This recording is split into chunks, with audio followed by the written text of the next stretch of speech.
What's up, everybody? Welcome to Shred the Debt, the podcast. Whether you're buried in student loans, battling credit card balances, or just tired of living paycheck to paycheck, you're in the right place. Each week, we bring you real strategies, inspiring stories, and expert insights to help you shred your debt and build the life you deserve. Are you ready to take action? Subscribe now, share this episode with someone who needs it, and join the movement to destroy debt for good. No BS, no judgment, just real talk and real results. For tuning in, we are going to cover something that is near and dear to me and just my whole being, my whole career, basically. We touched on it a little bit on the last episode, talking about waste, and I wanted to do a whole segment on waste. And I guess the biggest thing with me is I have experience that is outside of finance, and I think that makes me it gives me an edge on certain areas when we're talking to people, when we're trying to help people look at their finances, manage their finances. And the cool thing about it is that it's not typical. I didn't come from I don't have an accounting degree. I don't come from the finance world. I come from the manufacturing world. And that's kind of the cool thing. And what I'm going to share with you guys today is part of the Toyota production system. And there's a whole book about it if you're into that sort of thing. It's called the Toyota Way. Toyota has their own concept of manufacturing, and people have been trying to copy it for years. And the cool thing about it is that Toyota trains other companies to work and to think like they think. People are like, well, why would they want to give away their secrets or whatnot? They don't. They're always moving forward. So they're always developing and working on leaner ways. Their manufacturing concept is really cool. And when you compare it to the wasteful production, if you take 20 years ago when I first started into manufacturing, Toyota was light years ahead of the other car makers, and now it's beginning to level up. I think you've had a lot of people that have left, one company, and they get a lot of information, they get a lot of education, and they go to another company, and it helps bring everybody up to a more level playing field. But what I'm going to discuss today is MUDA. Now you're like, what the heck is MUDA? Well, MUDA is a Japanese term for waste, and when we talk about waste, and we assess it, and we relate it to real life, and we relate it to money, and we relate it to things that we do that are wasteful in our everyday lives. It goes far beyond money, and that's what I'm gonna go over. There's 7 types of waste that MUDA and the Toyota system tracks. Okay, so I'm going to list those real quick for you. The first one is overproduction, waiting, transport, overprocessing, inventory, motion, and defects.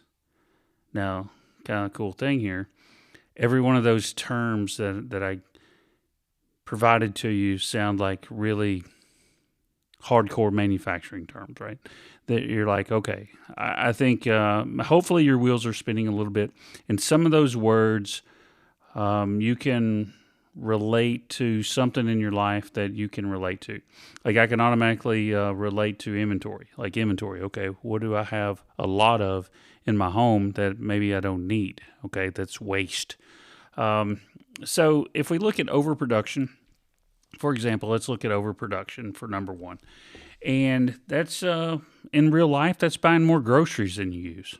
If you love grapes, and Kroger has grapes on sale for $3.99 a pound or something like that, right? And you go and you buy 2 or 3 bags of grapes because they're on sale. Well, if you don't eat 2 or 3 pounds of grapes in the time frame that grapes go bad, then you threw away money, right? So that's overproduction. That's that's a real life example for you. And what we'll do is we'll go down through these, and I'll give you a real life example, and then we'll relate it to our finances, to our budget, to money. Okay, so if we're buying more groceries than we use, if we're buying more, I see this a lot with clothing. I see people all the time. I thrift shop all the time and things, and I go to a thrift store, and I think it's really cool that I find something that's new with tags. Okay, it's like, oh man, it's new with tags, so it must be worth a fortune, to resell if it's new with tags. When I look at something new with tags, sometimes I look at something, and I'm like, man, this is 10 years old. This is, sometimes I even find things that are vintage that are new with tags. And I'm just like, was someone collecting it, or was someone just storing it in their closet for the last 20 years? And more times than not, I think it's the latter of that. And I think it's people are just storing and hoarding, and they just have a bunch of junk in their house. So overproduction, that's just buying more than you need, right? That's real life. When we look at this from a financial standpoint, we're looking at subscriptions.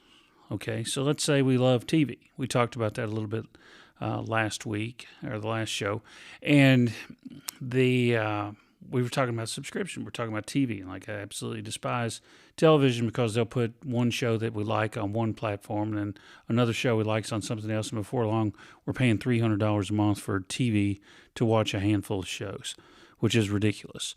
So if we're paying for something that we don't need, subscriptions that we don't use, then cut them off. Let's just stop, right? Mine was a Peloton subscription. My Peloton is covered in clothing, which is probably fair to say of a lot of people that have exercising equipment. Maybe the first of the year you pull all the clothes off and you're going to new year, new me yourself, and maybe you're, working out for a little bit. But more than likely in the next 2 or 3 months, it's going to stop, and you're going to continue to pay for the subscription, and there's going to be clothes overtake your piece of exercise equipment. So, there's the first one. So there's number one, overproduction. That's how it relates in real life, and a financial example for you. The next is waiting. So waiting is, in manufacturing, that's like standing around, like we don't have any parts to make. Right? We don't have any supplies, or something wrong, so we're paying someone to stand there, and they're not being productive. So the same thing like real life, it would be like sitting in traffic, or waiting on a slow process or something. It's like I think there's some people that maybe you go and pick up your kid from school, right? Maybe you sit in the pickup line for an hour before you're supposed to. Just to do that. I mean, if you're not doing anything else, you're just kind of just sitting there. Maybe you need to, don't come after me in the emails or anything, because I don't know anything about it. But I'm just saying, if you're sitting in traffic, if you're doing something, if you don't need to be out, or you're just doing something where you're just waiting, right? That would be a real life example. Waiting is waiting. Now, from a financial standpoint, that could you could wait. You could. There was one of the emails from the last show said, you know what? I just let these bills stack up. I don't do anything with them. I know they're due. I know they're there, but they're just stacking up, and I don't pay them. So when you wait and you're delayed in making decisions, delayed in paying your bills, you're going to be hit with late fees. You're going to miss out on something. Maybe get some coupons or something, right? I know it happens with me all the time, Walgreens. So, get that Walgreens cash. So, those are only good for a little bit of time. So, you have to make time to go and get it. And if not, maybe that whatever it is that you need is not on sale any longer, and you lost out, but you still need it. And $3 off coupon or something is no longer valid. So it could cost you money. So waiting is a form of waste, and it could definitely cost you money in from a financial standpoint. So moving on to number 3. Now, number 3 is transport. Now, transport, you're like, oh, how does that relate to me, right? Well, transport is actually it's moving something, right? So it's transporting something. Let's say we're driving across town for something that we could get, like here, if I'm on the outskirts of Nashville and there's something I need at a hardware store. Well, maybe I could just go to the hardware store that's here local and not drive all the way into town. Things like that. I mean, it's you could say, oh well, that Chick-fil-A over here on this side of town makes the best chicken sandwich. Oh, okay. Well, they're probably all pretty much the same, right? That kind of thing. Driving across town for something you could get closer, right? So that's a transport thing. There's, if we're looking at transport on a financial standpoint, the only really way that we could look at transport is like if you're paying for like shipping or something, right? We talked about the and this could go both ways too. So we talked about Bath and Body Works on the last show, where I'm like, hey, we got to put $50 in our cart so we, can get free shipping. Well, if it's not, it's like, $6, $7, $8 shipping. But it's like, do we really need that? And so we're looking at, paying for shipping because we didn't, plan ahead. That would be an example. Like if we knew this was coming, we knew we had the opportunity of free shipping, or we knew we could get it here local, or order it in the time that we need it before it becomes an emergency, right? So like here would be an example. Let's say toilet paper. So if you put toilet paper on your grocery list, or maybe you forgot to, maybe it's the milk. We can use milk for an example. So if we have milk and we're out of milk, well, we need some, and the store is a 15-minute drive for $2.99 milk. Or we could go to the gas station that is right up the street from our home, but milk there is $5.99. Okay, so it's like we paid more to transport because we didn't give ourselves enough time to get the milk where we would typically get it at a lower cost. So that's that covers transport. The next one, you get over processing. We can do this in life. This is over processing is just where you're doing things the hard way. I think let's look at budgets, for example. I don't want to jump right over to the financial side of it, but I've said time and time again that debt is just a math problem, right? It's the way to get rid of debt is to either increase your income and have your typical spending, or you reduce your spending. So that's really the only two ways. You have to have more money to get out of debt because you have to pay your debts off. Now, there's 100,000 different ways that we could look at doing that, and we can debate on which is the best method. But you don't want to oversimplify, but you don't want to overcomplicate it either.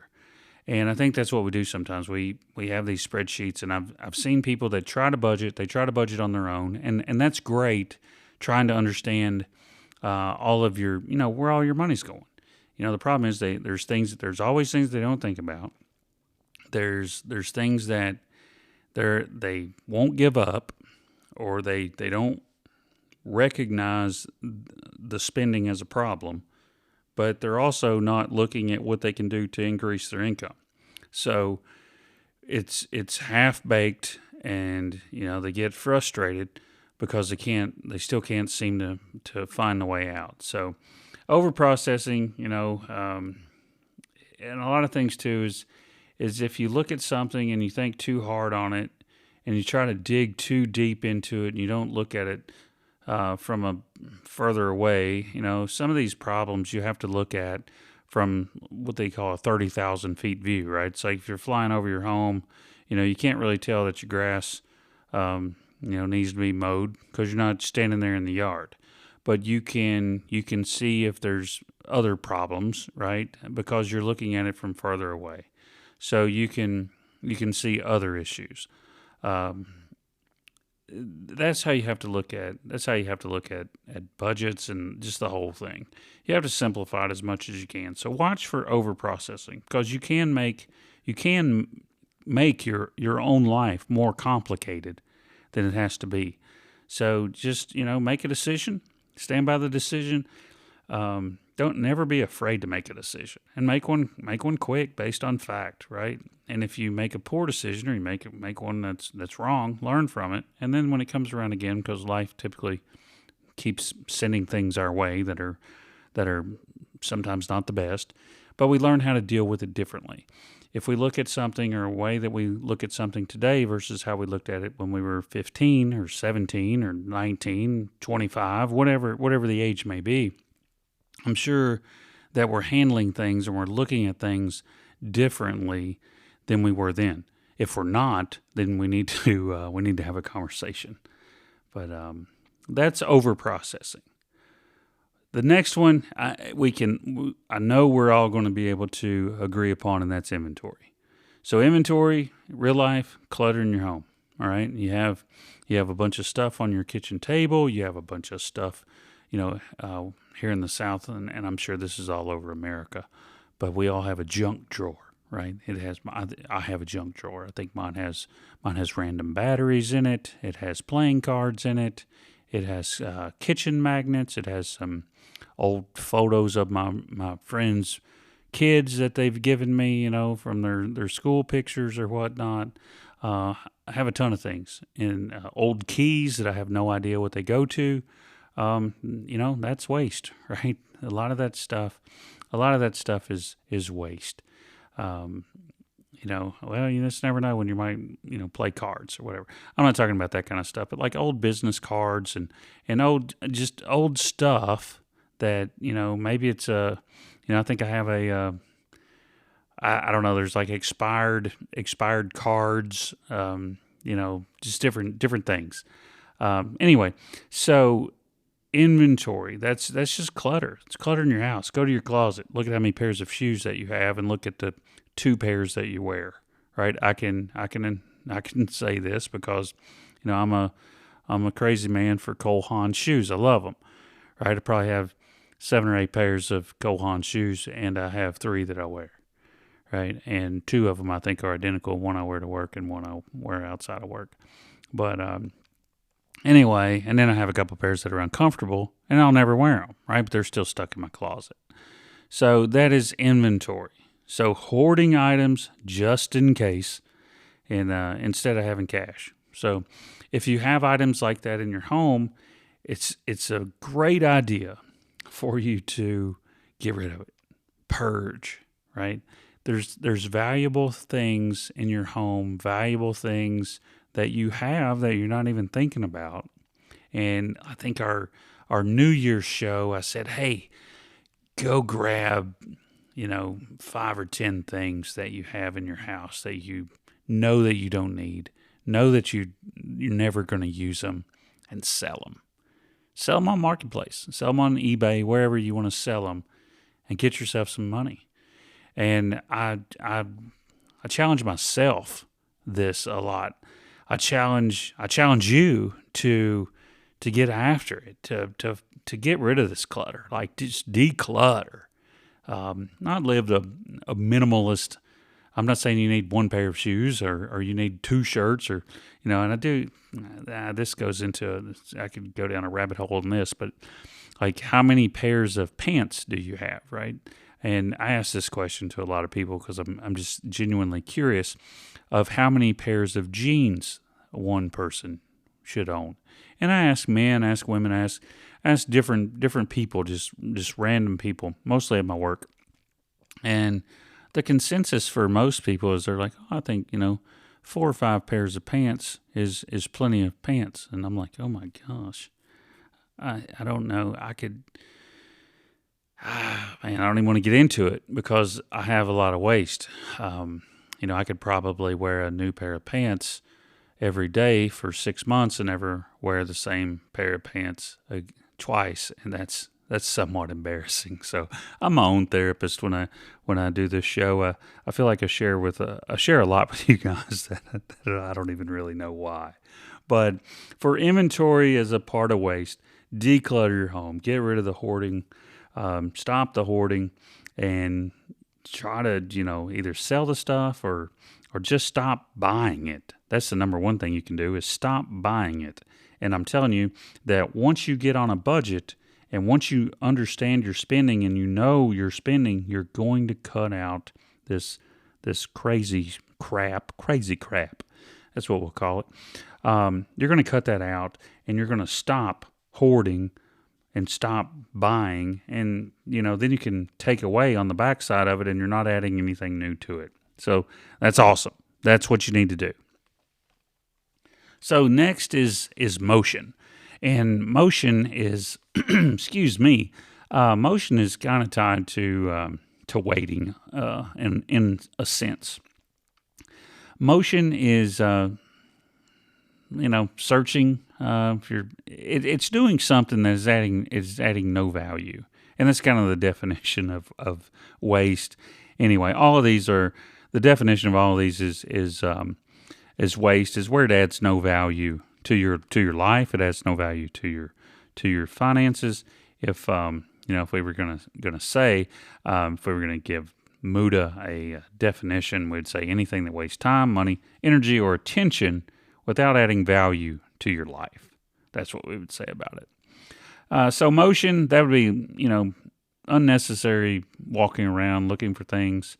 If you put something somewhere and it's not in a good place, like, if you have your remote control to your TV in the kitchen, it'd be better in the living room, or, it's just certain things like that. Like, and looking for lost items, right? If you don't have a place, and that's another thing with the Toyota system, is everything has a place, and if it doesn't have a place, then it doesn't belong. So you can look at something and know whether it's in its place or not. Now I'm not asking you now. I've seen where people will take and draw an outline of every tool they have. We went through a weird place at one of the places I worked one time. We had to label our stapler, label where tape went, label where our mouse was on our desk. It was ridiculous. It felt ridiculous, but you can look at that workstation, and when you do that, you can look at that workstation and you can tell whether everything is in its place or not. So, like, if you're always searching for your keys, then find a place for your keys and put your keys there. And then if you can't find your keys, go there. If they're not there, then you panic a little bit. But that's where they should always be. And that's a process that you repeat and you standardize. So when you come in, the process is you put your keys away. So those are the things. So motion, the same thing is, if you look at that from a finance standpoint, motion would be like wasting time managing your disorganized finances. If you don't have a good, clear budget, you could spend a lot of time looking at it and trying to figure it out when it's really simple. So most of the time that happens when you're trying to argue with yourself and you're trying to justify some sort of spending that you really can't or you really don't need. Trying to figure where you can rob from this side to do this or do that. Stick to the budget, and once you get out of debt, then you can start having a little more fun, because you can start doing more with your money because you have less of your money going to bills. So that's a little inspiration for you there. So the last one of the 7 is the defects. Okay, so defects. In manufacturing, another thing, defects. I mean, you could look at that. I'm sure we've all had some relationships in our life that we would consider as defects. But anyway, going to defects, that's another manufacturing term. Absolutely, defects. So defects cost you money. If you are to ship 1,000 parts of whatever it is that you produce at your job, whatever it is at your job. Let's say if we're making something, we're making bricks. So if we're supposed to ship 10 bricks a day, and we have 2 defects of our bricks, and we're only able to ship 8 bricks per day, well, now we're 2 bricks behind. And then the next day, the customer is still requiring 10 bricks per day. So as your defects increase, your efficiency decreases. You're starting to lose money. You're starting to get into an overtime situation. Now, this is a manufacturing approach, but it's basically mistakes that we continue to make, mistakes that require rework. Let's say we take a different route to work, from our normal route. We say, well, we're going to go this way. Well, maybe this way has more stoplights, right? Well, that's a defect. Stoplights, it's something that's taken away from your efficiency. It could be something in your life, a defect, something that just sucks that you're doing in your life. Maybe it's maybe you're unhealthy. Maybe you're smoking too much. Maybe you're drinking too much. Maybe you're doing something, going to the casino. I don't know. Whatever it could be, that could be looked at as a defect, and it's a mistake. And it's a mistake that's continuing to cost you money. You could look at it as, let's say we're spending more money than we make. We're not looking at our budget. We're making banking errors. We're getting overdraft fees. We're getting, all these things are defects that are costing us money. If we're looking at it from the finance side, right? It's if we make a mistake with our debit card, or we make a mistake, we write a check. If you still do that, which there are people, if you do that, you could become overdrawn. You become overdrawn, it's going to charge you money. Right? That's a defect. So watch out for this kind of stuff, guys. So those are 7 different types of MUDA. You can remember that, MUDA. But those are 7 types of waste that are real life, and they can affect your. They can affect you financially. They can affect you emotionally. I mean, you got to look at it. People don't just waste money. They waste mental bandwidth.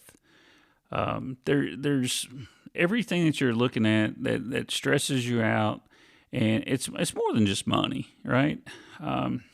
Debt isn't just a financial burden. It's a tax on your time, your attention, and your peace of mind, okay? So MUDA shows us that waste shows up everywhere. It's not just in our bank account. So that's what you have to look at. And I was really excited to talk about this. I was really excited to talk about it when I had the idea during the last show when we started, I started reading all these emails, and everyone was talking about their subscriptions and how they the shameful things that they spend money on. And I was like, man, this is it. So when we look at the waste, let's take 3 things in consideration. Let's stop it or spot it. Let's spot it first. Okay, let's identify one area: waste, time, money, energy, and then let's stop it. Let's remove it. Okay, we can remove or reduce that waste, whatever it is. It doesn't matter what it is, right? It could be putting your keys in the right spot. If that stresses you out once a week, and you don't have a designated place for your keys to be, if they're on the coffee table today, or they're when you walk in the door, they're not. Give them a home. When I was a kid, my parents used to just wear me out all the time because I would lose a house key. And thinking back, I never knew where I would put it. And like sometimes I would leave it in the door. Sometimes I would leave it on the counter. Sometimes I would have it in my room. But I never had a place. And thinking back on it right now, it's like, man, I wish New Me, talking about Muda, wish I had a podcast I could have listened to, and I would have known where to put my house key. But so replace this stuff, right? Replace this waste. Swap the waste with something that adds value. Savings, time with family, better habits. This gives you guys it gives you more hope in your everyday life, and like this show today is not just all about money and debt and taking care of your financial situation. Today's show is about taking care of yourself, taking care of your family, and looking at things a little differently. Because I think if you guys can look at things differently, it's not just money. It's life. Let's be kind to our family members. Let's be kind to our neighbors or friends. Let's be kind to everyone, and let's walk away from this and take a deep breath about, hey, you know what? I'm going to identify some waste in my life, and I'm going to get rid of it. I'm going to identify it. I'm going to stop doing this crazy mess, and I'm going to replace it with something that brings more joy to me. So if I want more money, I'm going to have to identify areas that I'm overspending, and then I'm going to have to stop. You guys see what I did here? I tied it into finance because, it shred the debt. That's what we're doing here. But, let's take a look at that spending. Let's stop it, and then let's move it to something else. Let's put it to something useful. And I'll tell you something else that's been on my mind here. The last few weeks, I've been seeing all these TikToks about moving money. Oh, I consolidated all my debt. I'm paying one payment.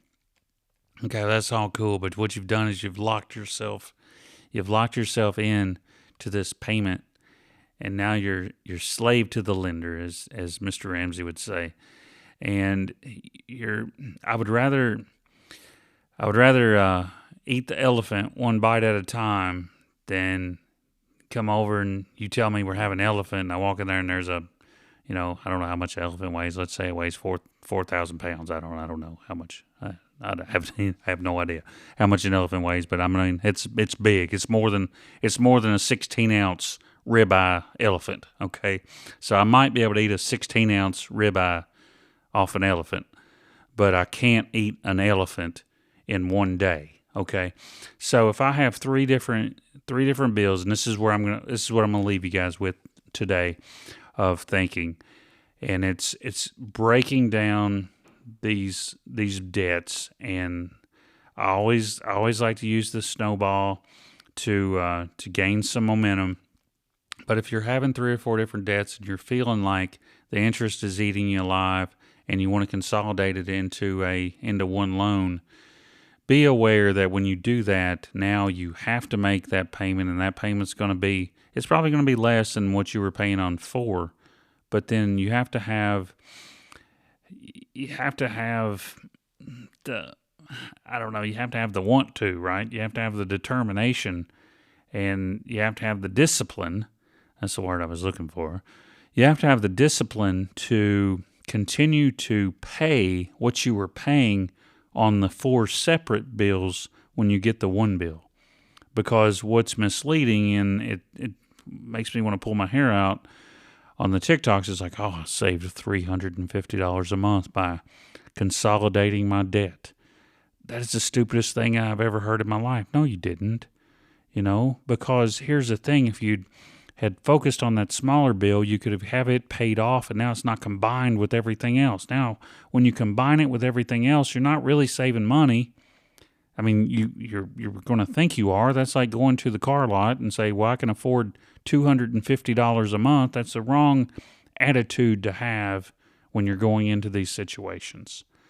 So, back to my elephant. We can eat the elephant, but we're going to have to do it one bite at a time. We're going to have to do it one 8-ounce ribeye steak at a time, and not the whole elephant in one day. And where I'm going with this is is when you open that debt up and you owe $13,000 on a consolidated loan, it's going to be 13,000, then it's going to be 12,700. It's going to be a lot. It's going to be 12 grand for several months before you see 11 and then 10, and then you're like, I'm wore out. I'm tired of eating elephant. Because that elephant, you can't eat the whole elephant at one time, right? But if we can eat it a little bit at a time, we can make progress. And when we make a little progress, we start to gain speed. And then when we let's go to, we want some elephant leg, right? We eat that for a little bit, then we get that taken care of, and then we're gonna eat more and more and more. And what's going to happen is you're finally going to get rid of this one bill, then this other bill, and this other bill. And then when you free up that extra money, then you can continue to grow what you're paying, and the interest becomes irrelevant because you're paying off the debt. And that's where you got to focus, guys. And I don't mean to be on the soapbox today, but that's just been something I've been seeing a lot of. And I'm like, man, there's a lot of people following these people, and I feel like they're being misguided. So just be careful. I'm not saying don't do a consolidation if you want to consolidate your debt.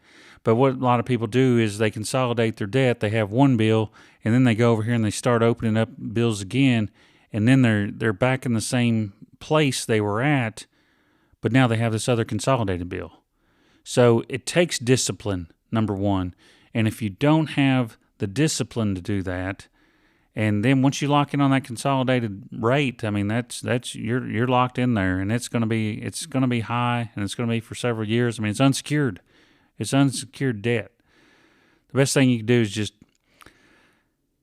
admit you made a mistake and go after it and fix it, and don't make the same mistake again.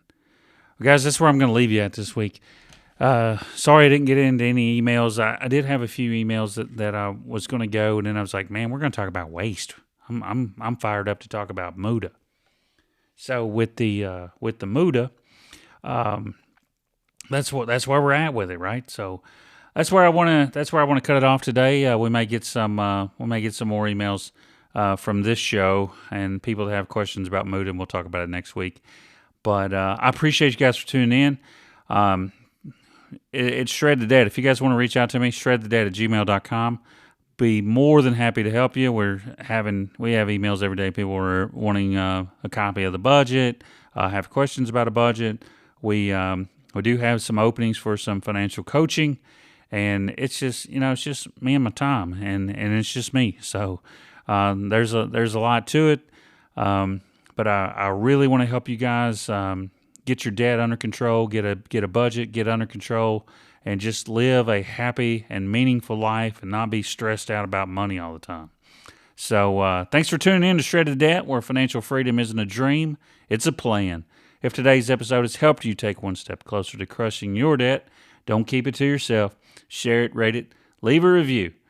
You want more tools, tips, or motivation? Follow us on the socials. We're on the TikTok. We're on the where I think this podcast is on, wherever podcasts are at, Spotify, Amazon, Apple, all the things. So thank you all for continuing to support the Shred the Debt podcast in this community. So until next time, keep pushing, keep planning, and keep shredding. You've got this. I'm Mike Boone, and we're out of here.